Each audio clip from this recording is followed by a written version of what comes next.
how the Philippine Marines saved Zamboanga City from the 2013 MNLF invasion. In September 2013, the bustling port city of Zamboanga, a vibrant melting pot in the southern Philippines, was suddenly plunged into chaos.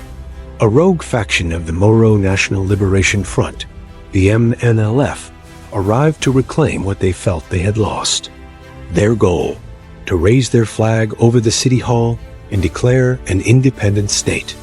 What happened next wasn't a protest. It was an invasion. An urban war that would tear through the city for 19 brutal days, turning coastal neighborhoods into kill zones, forcing more than 100,000 civilians from their homes. But this isn't just the story of a city under siege. It's the story of the few who stood in the gap. It's about the roughly 300 Philippine Marines thrown into the inferno. They became the critical line of defense against a determined and deeply entrenched enemy. This is a story of grit, of vicious house-to-house fighting in tangled alleys, and of the heroic stand to save a city from falling. It all started on September 9, 2013. Under the cover of darkness, hundreds of armed rebels slipped into the city by sea. They were led by Commander Javier Malik. Their objective was simple: march to the Zamboanga City Hall and hoist their flag. But they were met with resistance. The armed forces of the Philippines, tipped off by intelligence, moved to intercept them. The rebels' advance stalled. The plan began to unravel. Trapped, the MNLF fighters dug in, taking over 5 coastal villages: Rio Hondo, Santa Catalina, Santa Barbara, Talantalan, and Mariki. They seized hundreds of civilians, turning them into human shields. The siege of Zamboanga had begun. As the crisis exploded, the Philippine government rushed reinforcements to the city.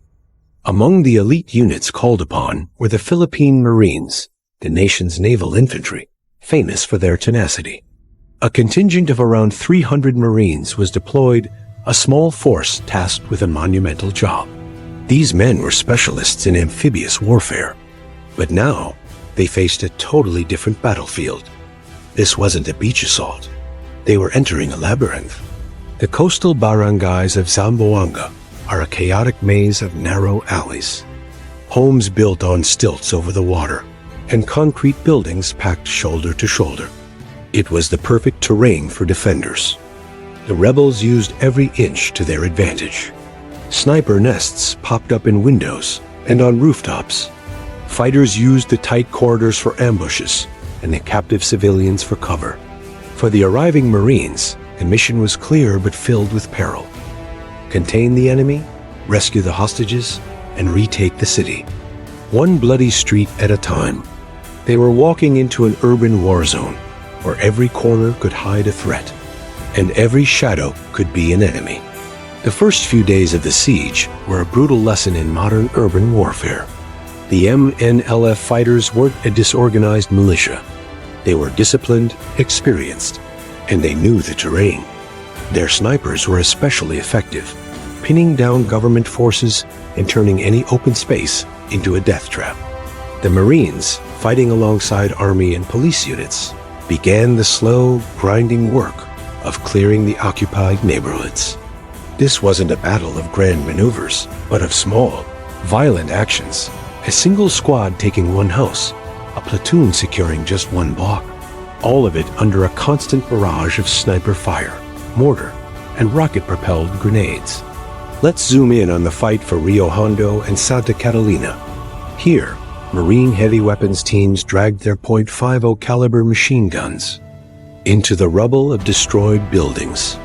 Their job was to lay down suppressive fire to hammer rebel positions so the rifle squads could move up. Imagine the scene: the deafening roar of the machine gun, the tropical heat made unbearable by the smoke from burning homes, and the constant crack of incoming sniper rounds. One Marine heavy weapons team in Rio Hondo found themselves holding a critical 300-meter barricade line. For hours, they poured fire on rebel positions just a few hundred meters away. They took turns on the gun, fighting off exhaustion and the constant threat of a well-aimed shot or a falling mortar round Photos from these days show the immense strain on their faces. Young men catching a moment's rest in the dirt, their rifles always within reach as the smoke of their burning city fills the sky. Progress was measured in feet, not miles. Marines used armored personnel carriers for cover as they pushed down streets raked with gunfire. They learned to move from house to house by blowing holes through walls, creating their own paths to avoid the exposed alleyways. This was room-to-room combat, a uniquely brutal and personal kind of fighting, where the enemy might be just on the other side of a thin wall. In a desperate tactic, the rebels started setting fires. They burned houses to cover their retreats, create smoke screens, and sow more chaos. Over the course of the siege, more than 10,000 homes and buildings would be turned to ash, leaving a hellscape of ruin behind. For the Marines on the ground, this meant fighting in a smoke-choked, constantly shifting environment where you could barely see. But the danger was everywhere. The battle hit its peak intensity around the middle of September. Government forces tightened their cordon, a strategy designed to squeeze the rebels and cut off any escape. This only led to more ferocious and desperate fighting. And it was here that the true cost of this battle became tragically clear. Pushing deeper into enemy territory, the Marines suffered casualties. On September 14th, Private First Class Jeffrey Castillo was killed during fierce clashes. 2 days later, on September 16th, Corporal Joseph Bernard G. Delormente was killed in action while clearing houses in Rio Hondo. An 81mm mortar shell slammed into another group of Marines. A mortar attack is pure chaos. A sudden, violent explosion that sends shrapnel tearing through everything. In the immediate aftermath, with wounded men on the ground, the bravery of their comrades shone through.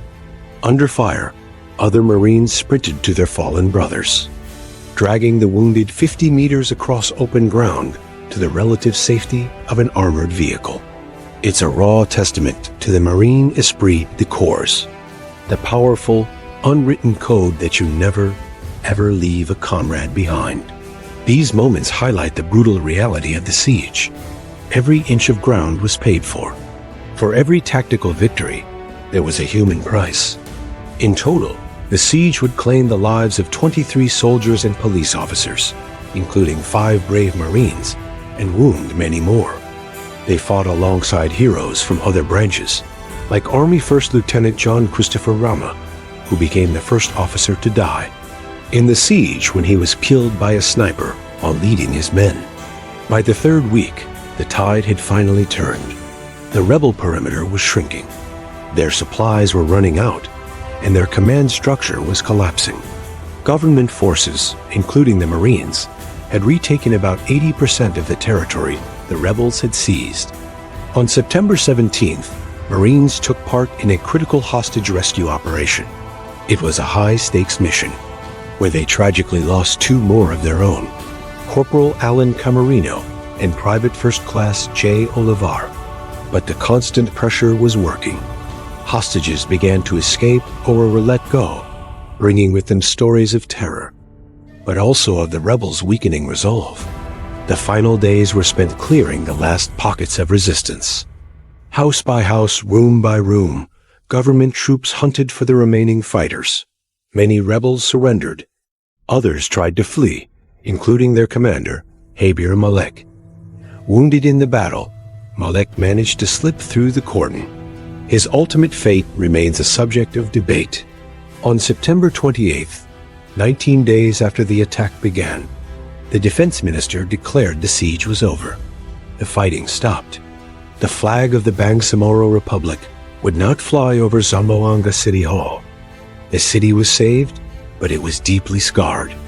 The battle had displaced over 120,000 people and left a trail of destruction, costing millions of dollars. The 2013 Zamboanga siege is the story of a city that refused to fall and the defenders who made sure it didn't.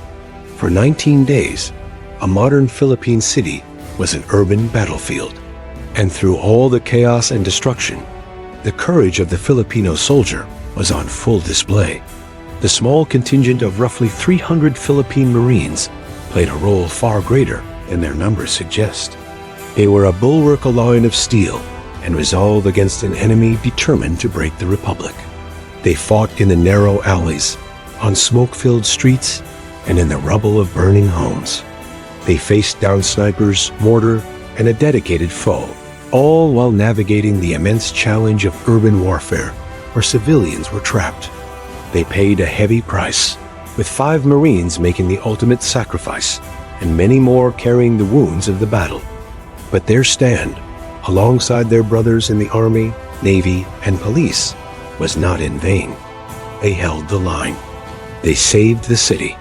The Battle of Zamboanga is a grim reminder of the challenges of modern war, but it's also a powerful testament to the bravery, resilience, and unwavering spirit of the Philippine Marine Corps. Their fearless defense wrote another heroic chapter in their proud history. The story of the Zamboanga siege is a critical, intense part of modern Philippine history. What are your thoughts on the strategies used to retake the city? Share your insights in the comments below. For more stories about military history and the heroes who fought these battles, make sure to subscribe and hit that notification bell. And if this story moved you, please share it, so the bravery of these defenders is never forgotten. My deep gratitude for supporting our channel by subscribing, liking, and commenting on our video. God bless and stay safe.